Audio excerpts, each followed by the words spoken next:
Лар, приветствуем. Какую шутейку расскажешь нам, которая долго до тебя не доходила?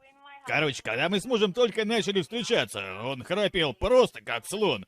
И он рассказал мне, что когда лежит на спине, его яйца закрывают анус, тем самым полностью перекрывая поток воздуха, и поэтому он храпит.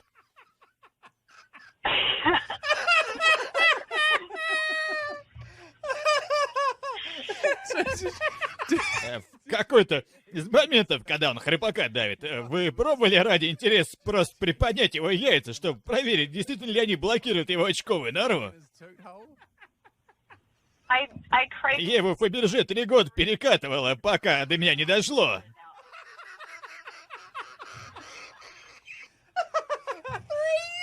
Божечки, красавец просто.